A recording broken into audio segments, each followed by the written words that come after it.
तो चलिए आज हम एक न्यू एफएफ को स्टार्ट करते हैं। मुझे नहीं पता ये एफएफ वन शॉट पे ख़त्म हो गया या कितने टाइम लग जाएगा या इसके कितने पार्ट बनेंगे, पर ये एफएफ मुझे बहुत पसंद आया था, इसीलिए मैं इसे एक्सप्लेन करना चाहती हूँ। तो प्लीज़ गाइस मेरे चैनल को सब्सक्राइब कर दीजिए और प्लीज़ मुझे कमेंट किया कीजिए, मैं तो आप सबके कमेंट का रिप्लाई भी करती हूँ ना। चलिए कोई देरी किए बिना हम इस एफएफ को स्टार्ट करते हैं। एफएफ के स्टार्टिंग में हम देखते हैं एक बहुत बड़ा मिशन जहाँ एक बहुत बड़ी पार्टी चल रही थी। बहुत सारे लोग जो बहुत खुश थे सब उस पार्टी में गुम थे। तभी एक पर्सन जो स्टेज पे था और उसके हाथ पे माइक था, वो कहता है, मैं यहाँ पर किसी को बुलाना चाहता हूँ जिसने मुझे मेरी लाइफ की सारी खुशियाँ दी हैं। बी वुशियन, मैं चाहता हूँ तुम यहाँ पर आओ और अपने दिल की फीलिंग्स कहो। मुझे पता है तुम किसी से बहुत टाइम से अपनी फीलिंग्स कहना चाहते थे, तो प्लीज़ उसके लिए अपनी फीलिंग्स को आज एक्सप्रेस करो। वे तभी देखते हैं एक स्पॉटलाइट जो एक पर्सन पर पड़ती है जिसने वाइट कलर का बहुत ही खूबसूरत सा सूट पहन रखा था। वो बहुत ही एलिगेंट तरीके से चलता हुआ इस स्टेज पे से आता है, उस पर्सन को थैंक यू बोलता है और उससे माइक लेता है और कहता है, थैंक्स गगा, आपने मेरे लिए स्टैंड लिया और आप बिना मेरे बोले ये समझ लिया कि मैं किसी के लिए फीलिंग्स रखता हूँ। फिर वो सबकी ओर देखता है और कहता है, एवरीवन, मैं आज यहाँ पर किसी और को नहीं बल्कि अपने हस्बैंड को प्रपोज़ करना चाहता हूँ। मैं अपने हस्बैंड से बहुत प्यार करता हूँ। जो धीरे धीरे नीचे आता है और अपने हस्बैंड के पास आकर खड़ा हो जाता है और कहता है, आपने मेरी लाइफ की मुझे सारी खुशियाँ दी हैं। आप मुझे मेरे उस मुकाम तक ले जाना चाहते हैं जहाँ के लिए शायद मैं इस बीजिंग सिटी में आया था। मुझे नहीं पता था मैं इस मुकाम तक कैसे पहुँचूँगा, पर आपने इन 1 साल में मेरे लिए सब कुछ किया है। उस वक्त जब हमारी शादी हुई थी, आज से करीब 1 साल पहले, तब मेरे दिल में आपके लिए कोई फीलिंग्स नहीं थी और मैं जानता हूँ आपके दिल में भी मेरे लिए कोई फीलिंग्स नहीं थी। बट आपके साथ रहते हुए मुझे एहसास हुआ मैं सिर्फ आपसे प्यार करता हूँ। आप बहुत अच्छे इंसान हैं। आप मेरे लिए किसी फरिश्ते से कम नहीं हैं। सर, मैं आपको बहुत प्यार करता हूँ। सो सर लानवांग जी, क्या तुम मुझसे दोबारा शादी करना चाहोगे? क्या तुम मुझसे प्यार करोगे? विंग जब अपने लव का कन्फेशन कर रहा था तब वो अपने घुटनों पर था और उसके हाथ पर एक रिंग का बॉक्स था। वांग जी जो उसे घूर कर देख रहा था और साथ ही सभी लोग भी शौक में देख रहे थे। तभी वांग जी विंग का हाथ पकड़ता है, जिस वजह से वो रिंग नीचे गिर जाती है और वांग जी विंग को खींचते हुए वहाँ से बाहर ले जाता है। वो विंग को अपने रूम में लाता है और कहता है, विंग ये सब क्या था? विंग उसकी ओर देखता है और कहता है, सर मुझे पता है आपको मैंने अचानक इस तरह से प्रपोज़ किया तो अच्छा नहीं लगा, पर सर ये सच में मेरी फीलिंग्स थी। तभी वांग उसकी ओर देखता है और कहता है, विंग मैंने तुमसे कितनी बार कहा है तुम फीलिंग्स के चक्कर में नहीं पड़ सकते। तुम्हें अपनी पढ़ाई पर ध्यान देना है, तुम्हें चाइना का टॉप बिजनेसमैन बनना है। तुमने कहा था ना तुम अपनी बिजनेस स्टडीज़ में कोई भी चीज़ को नहीं आने दोगे, तो फिर तुम आज तरह से मुझे प्रपोज़ कैसे कर सकते हो, वो भी सबके सामने। तभी विंग वांग जी की ओर देखता है, कहता है, बस सर मैं आपसे सच में बहुत प्यार करता हूँ। मुझे नहीं पता मैं आपसे कब प्यार करने लगा। आपने जब मुझसे शादी की थी उस वक्त मुझे लगा था कि मैं एक दिन यहाँ से चला जाऊँगा, पर सर मैं सच में आपसे बहुत प्यार करता हूँ।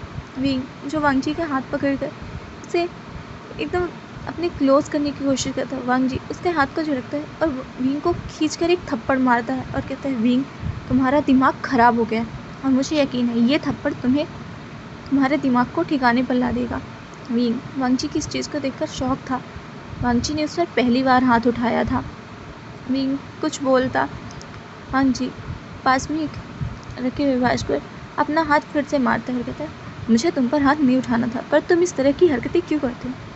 विंग देखता है कि वांग जी के हाथ से खून बह रहा है। वो वांग जी के हाथ को पकड़ता है और उसे बेड पर बिठाता है। कहता है, सर आप मुझ पर गुस्सा थे तो आप मुझ पर हाथ उठा सकते थे, पर इस तरह खुद को हर्ट नहीं करना था।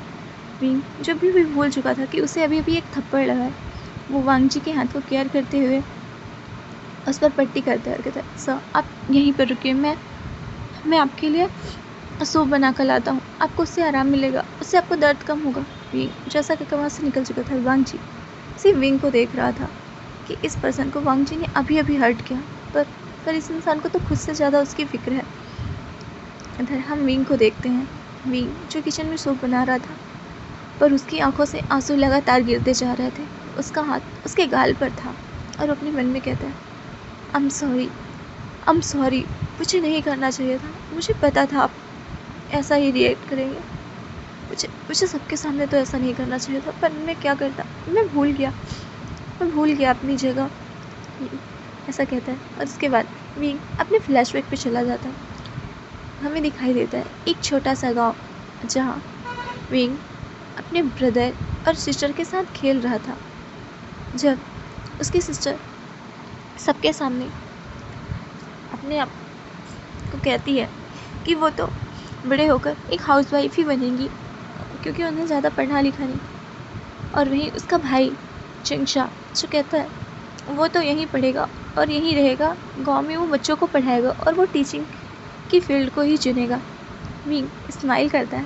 तभी यानली और चिंगशा दोनों एक साथ विंग से पूछते हैं, तो विंग तुम क्या करोगे, तुम क्या बनना चाहते हो? विंग उससे कहता है, सीजिए, मैं तो एक बहुत बड़ा बिजनेसमैन बनूंगा ताकि मैं सबकी मदद कर सकूं। मैं चाहता हूँ मैं अंकल और आंट को बहुत अच्छी लग्जरियस लाइफ दे पाऊँ, जैसे टीवी में देखते हैं हम, बिल्कुल वैसी वाली। मैं अंकल और आंटी को सब कुछ देना चाहता हूँ, मैं उनसे बहुत प्यार करता हूँ। यानली विंग के सर पर हाथ फेरती और कहती, विंग हम भी तुमसे बहुत प्यार करते हैं। तभी वहाँ पर मैडम यू आती है और कहती है, विंग ऐसे सपने मत देखो जो पूरे नहीं होते, तुमसे कितनी बार कहा है, ओमेगास का काम है घर संभालना, और तुम्हें तो जब देखो तब कुछ न कुछ ऐसे उटपटांग सपने देखने की आदत है। मैडम यू के गले लग जाता है और कहता है, आंट आप ऐसा क्यों बोलती हैं, मैंने कहा ना मैं करके दिखाऊंगा, मैं अच्छी स्टडी करूंगा। तभी मैडम यू कहती है, विंग तुम जानते हो ना यहाँ कॉलेज नहीं है, कॉलेज के लिए तुम्हें बाहर जाना होगा, तो क्या तुम्हारे इन लॉज तुम्हें यहाँ से बाहर जाने की परमिशन देंगे? विंग मैडम यू क्यों देखता रहता है, पर मदर मतलब आंट मैं अभी शादी नहीं करना चाहता, मैं पहले स्टडी कंप्लीट करना चाहता हूँ। मैडम विंग के सर पर हाथ रखती है और कहती है, विंग तुम्हारी शादी तुम्हारी मदर ने तय की थी, मैं इसमें कुछ नहीं कर सकती, पर हाँ मैं ये कर सकती हूँ, मैं उनसे बात करने की कोशिश करूँगी कि वो मैरिज के बाद तुम्हें स्टडी करने दें। विंग करता है, पर वो सैड था। तभी यानली विंग के सर को सहलाती है और कहती, विंग तुम टेंशन क्यों लेते हो, बेंचाओ एक अच्छा इंसान है, देखना वो तुम्हें पढ़ने देगा, आखिर वो तुमसे इतना प्यार जो करता है। विंग कुछ भी नहीं बोलता। तभी जेंगशा कहता है, कम ऑन सीजिए, और अगर वो पढ़ने भी नहीं देगा तो कौन सी गलत बात है? विंग तुमने देखा नहीं, सीजे भी तो हाउसवाइफ बनना चाहती है और यहाँ सारे ओमेगा जैसे ही हैं, फिर तुम इतने बड़े सपने क्यों देखना चाहते हो? अगर तुम आगे कुछ करना ही चाहते हो तो तुम यहाँ रहकर ओमेगास को पढ़ा सकते हो, ये भी तो एक अच्छा काम है। विंग कुछ नहीं कहता और चुपचाप उठ के अंदर रूम की ओर चला जाता है। तभी यानली जो विंग के पास आती है और कहती है, विंग मदर और चेंग की बातों का बुरा मत मानना, वो बस यूं ही बोल रहे हैं, तुम भी तो जानते हो ना हमारे गांव में ऐसा ही होता आया है। विंग कुछ भी नहीं कहता। तभी यानली कहती है, पर तुम अपनी पढ़ाई पर ध्यान दो, देखना मैं तुम्हें पूरा सपोर्ट करूँगी, और मैं जिशुन से भी बोलूँगी कि वो तुम्हें हमारे साथ शहर ले आए, पर तुम एक बार शहर आ गए तो तुम वहाँ अपनी पढ़ाई पूरी कर सकते हो।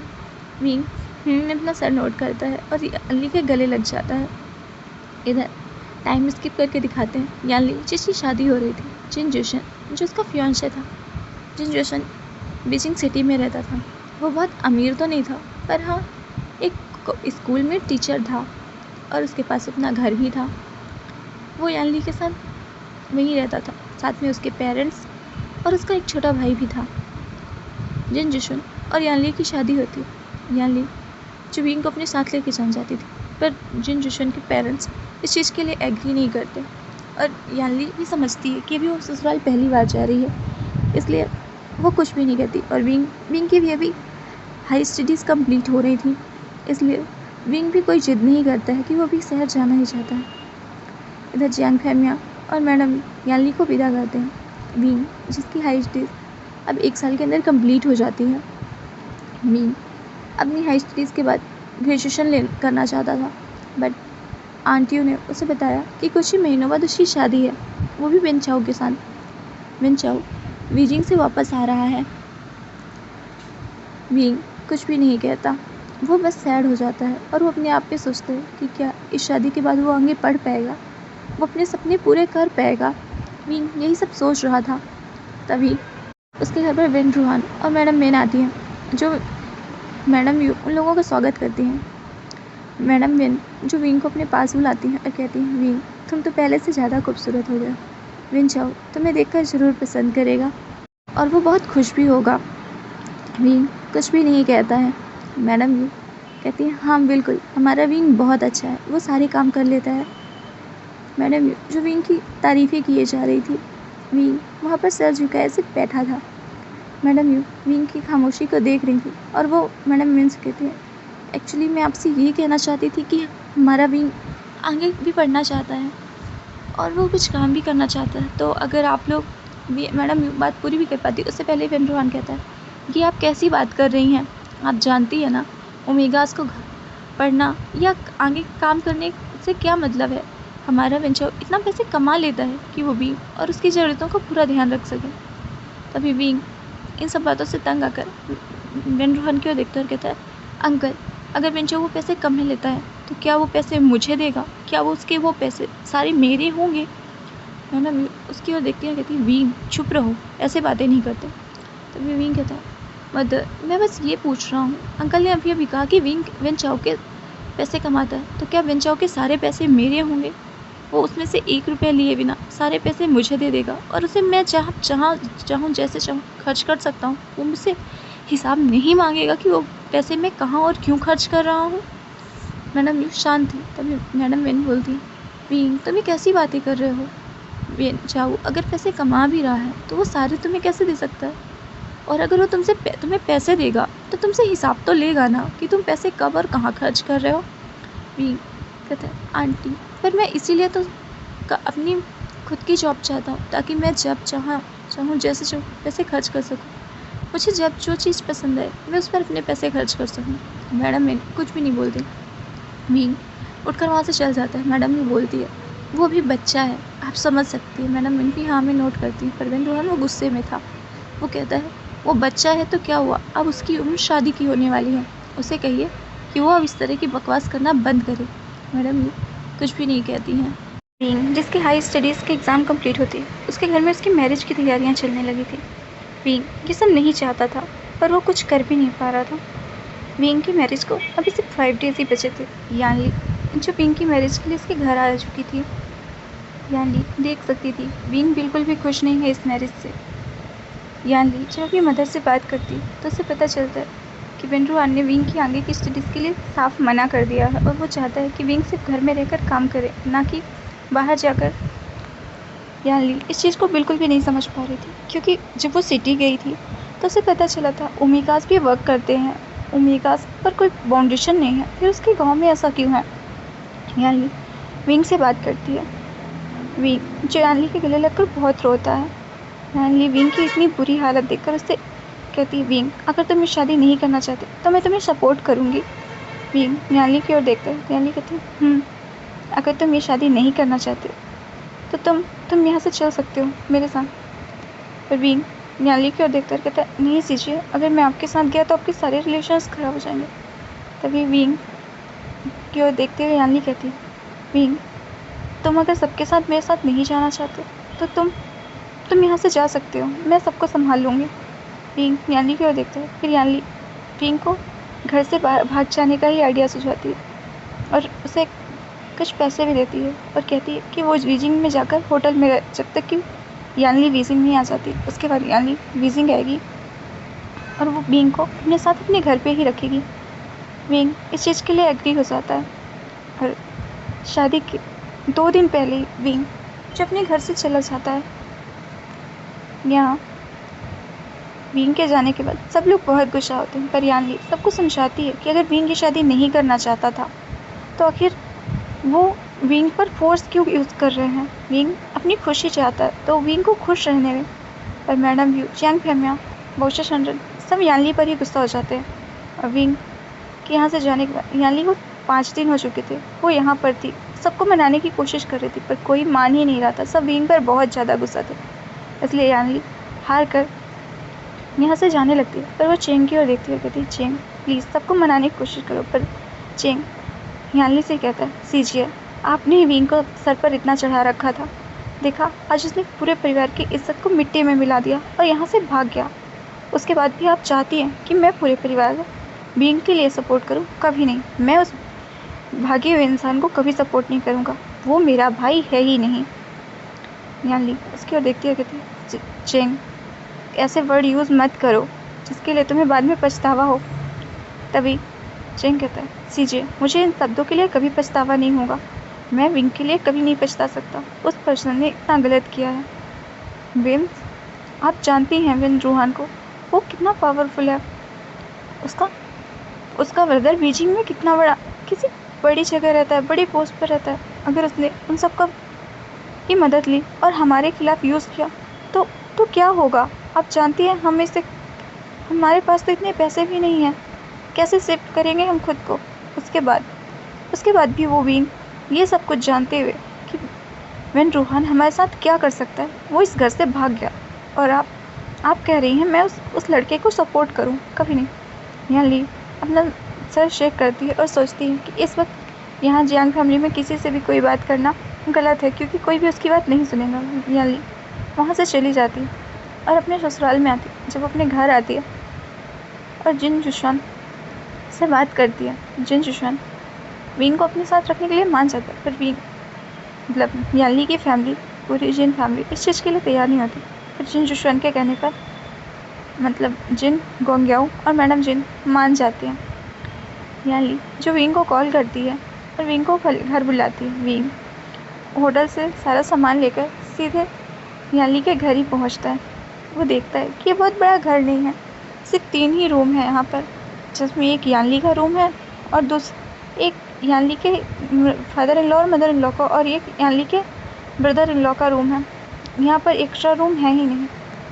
मैडम जिन विंग की ओर देखती हैं और कहती हैं तुम यहाँ रहोगे कहाँ? यहाँ तो कोई कमरे भी नहीं है। तभी विंग मैडम जिन की ओर देखकर कहता है आप टेंशन मत लीजिए, मैं यहाँ हॉल के सोफे पर ही सो लूँगा, मुझे ज़्यादा जगह नहीं चाहिए, मैं तो बस अपनी स्टडी कंप्लीट करूँगा और जैसे ही मुझे हॉस्टल मिल जाएगा मैं वहाँ चला जाऊँगा।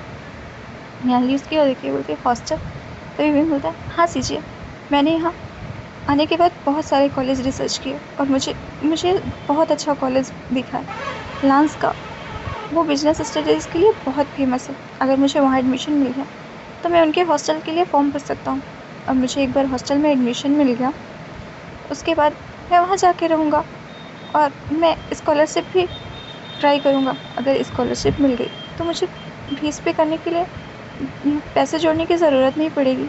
तभी यानली विंग को अपने साथ रूम में ले जाती है और उसे अपनी वो सोने के हेयर पिन देते हुए कहती है विंग अगर तुम्हें पैसों की ज़रूरत पड़े तो तुम इसे बेच देना, और हाँ इसे बेचकर तुम पैसे लेकर अपनी फीस जमा कर देना, प्लीज़ किसी को बताना मत।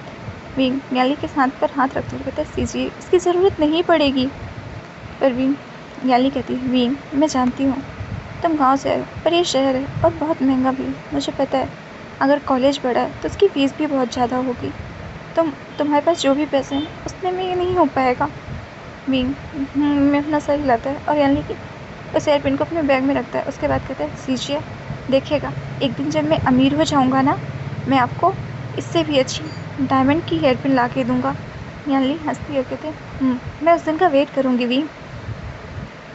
विंग जो रूम से बाहर आता है तभी मैडम जिन उससे पूछती हैं कि आखिर वो मतलब किस कॉलेज में एडमिशन ले रहा है, तो विंग बताता है कि वो लैंस के कॉलेज में एडमिशन ले रहा है और उसने सुना है कि मिस्टर लैन खुद वहाँ पे लेक्चर्स लेते हैं, उनका इतना बड़ा बिजनेस है और साथ ही वो इतने बड़े कॉलेज के ट्रस्टी भी हैं, उनका कॉलेज बिजनेस स्टडीज़ के लिए बहुत अच्छा है। मैडम लैन विंग को बताती है कि उस कॉलेज की फ़ीस बहुत महंगी है, वो तो उस कॉलेज में जिन सुशांत को भी नहीं पढ़ा पाई क्योंकि उसकी फ़ीस बहुत ज़्यादा थी। तभी विंग बोलता है पर मुझे वहाँ स्कॉलरशिप मिल जाएगी मेरी स्टडीज़ और मेरे रिजल्ट्स को देखकर। मैडम जिन बोलती है स्कॉलरशिप के बाद भी तुम वहाँ की फ़ीस नहीं पे कर पाओगे। तभी विंग कहता है मैं कर लूँगा आंट, आप इसकी टेंशन मत लीजिए। और विंग वहाँ पर खुशी खुशी रह रहा था। पर जिन जुशन उसका ब्रदर जिन जुशन उसकी विंग पर गलत नज़र थी। वो विंग को अपने लिए चाहता था और विंग को इतने अपने पास अपने घर में देखकर उसकी नीयत विंग पर खराब हो जाती है। यानी जो जिन जूसन की आंखों में विंग के लिए लस्ट साफ देख पा रही थी, पर वो कुछ कर भी नहीं पा रही थी। वो कहे तो किससे कहे। यानी यही सब सोच ही रही थी कि उसी रात को जब विंग सोफे पर सो रहा था और सब अपने अपने रूम में थे, जिन जूसन अपने रूम से बाहर आता है और विंग को टच करने की कोशिश करता है। विंग झटके से उठ जाता है और आवाज़ करता है। जिन जूसन उसके माउथ को कवर करता है और कहता है कि विंग चिल्लाने की कोशिश ना करे, इस घर में कोई भी विंग का यकीन नहीं करेगा, और वैसे भी विंग अपनी शादी से भागा है तो यहाँ सब वैसे भी नाराज़ हैं, और अगर विंग ने कुछ भी किया तो वो मैडम यू को फ़ोन करके बता देगा कि विंग यहाँ पर है और यानली उसका सपोर्ट कर रही है। इससे मैडम यू विंग पर तो गुस्सा ही है, वो यानली पर भी बहुत नाराज़ हो जाएंगी और हो सकता है वो यानली से अपने रिश्ते भी तोड़ दें। विंग जब ये सब सुनता है तो एकदम शॉक हो जाता है। जिन जूसन विंग के साथ फिर से वही फोर्स करने की कोशिश करता है। विंग उठता है और जिन जूसन को एक थप्पड़ मारता है और कहता है, मैं किसी को बुला नहीं सकता, इसका मतलब ये नहीं है कि मैं इतना कमज़ोर हूँ कि तुम मुझे छू सको। ने इतना तेज़ से थप्पड़ मारा था जिन जूसन को कि उसकी आवाज़ कमरे में पूरी तरह से गूंज गई थी। यानी जो पहले से ही परेशान थी और सोई नहीं थी, वो उसकी वजह से उठकर अपने रूम से बाहर आती है और देखती है जिन जूसन विंग के पास खड़ा है और उसका फोर्स कर रहा है। उसके दोनों हाथ उसने अपने दोनों हाथों से विंग के दोनों हाथों को पकड़कर उसके बैक की ओर मोड़ रखा है और वो विंग को ज़बरदस्ती किस करने की कोशिश कर रहे हैं। यानी वहाँ पर दौड़कर आती है और सारे रूम की लाइट्स को ऑन करके दौड़कर जिन जूसन को विंग से अलग करती है और उस जिन जूसन को एक थप्पड़ मारती है और कहती है, तुम ये क्या करने की कोशिश कर रहे थे विंग के साथ। तभी जिन जूसन उससे बोलते हैं, मैं क्या करने की कोशिश कर रहा था, ये आपका ब्रदर है जो मुझ पर खुद को फोर्स कर रहा था, आखिर उसे भी तो शहर वाली लाइफ चाहिए थी, इसीलिए ये सब कर रहा था। विंग जब अपनी सीजे की ओर देखता कहता है, सीजे मैंने ऐसा कुछ भी नहीं किया, मैंने नहीं किया। यानी विंग को गले लगा लेती है और कहती, मैं जानती हूँ आइन, तुम कुछ नहीं कर सकते, तुम शरीफ हो, तुमने कहीं कोई फोर्स नहीं यूज़ किया, तुम उसे सीरियस नहीं कर रहे थे। तभी जिन जूसन बोलते हैं, वाह साउची, आप अपने इस भाई पर यकीन कर रही हैं जो अपने घर से भाग कर आया था। क्या आपको पता है ये पिछले 5 दिनों से कहाँ था? कोई नहीं जानता कि शादी से भागने के बाद पूरे 1 हफ्ते ये कहाँ रहा। उसके बाद भी आप इस पर यकीन कर रही हैं, मुझ पर नहीं। सारी आवाज़ें सुनकर मैडम जिन मोंगियो और जिन जुशवान भी वहाँ पर आ चुके थे। जिन जुशन जो विंग पर इल्ज़ाम लगा रहा था कि विंग ने उसे सीड्यूस किया, इसलिए मैडम जिन भी जिन जुशन की बातों को मान लेते हैं। जिन जुशवान जिसके पास अब कोई ऑप्शन नहीं था, वो यानली से कहता है, यानली अपने भाई से कहो वो यहाँ से चला जाए, वरना मैं खुद चियांगचन को फ़ोन लगा दूंगा और उसे कहूँगा कि वो इसे यहाँ से आकर ले जाए। विंग जिसके पास और कोई ऑप्शन नहीं था, वो अपने सीजे की खुशियों को बर्बाद नहीं कर सकता था, वो खुद ही अपना सारा सामान उठाता है और चलने लगता है। तभी यानली कहती, विंग तुम कहाँ जाओगे, कहाँ रहोगे, मैं तुम्हारी मदद।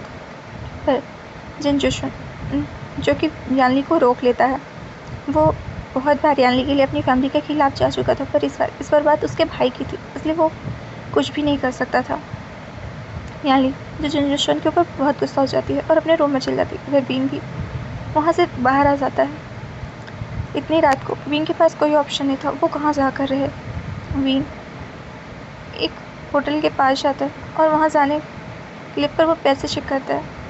फिर वो उन पैसों को उस होटल पे खर्च नहीं करना चाहता था, क्योंकि ये उसकी सीजे ने दिए थे उसके एडमिशन के लिए, वो ऐसे ही सारे पैसे खर्च नहीं कर सकता विंग, इसलिए बाहर ही बैठा रहता है। तभी वहाँ पर एक गाड़ी आती है।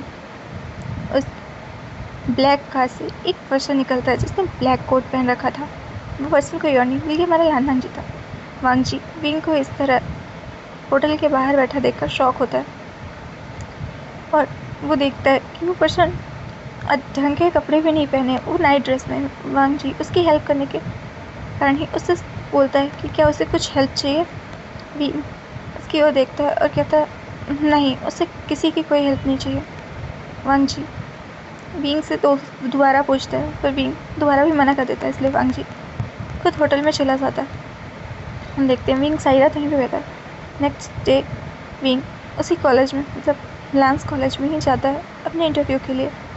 विंग जब इंटरव्यू क्लियर कर लेता है तब उसे मतलब कि उस कॉलेज के एक प्रोफेसर से मिलने के लिए कहा जाता है कि उनसे जाकर बात करे, वो उसे एडमिशन की सारी प्रोसेस समझा देंगे।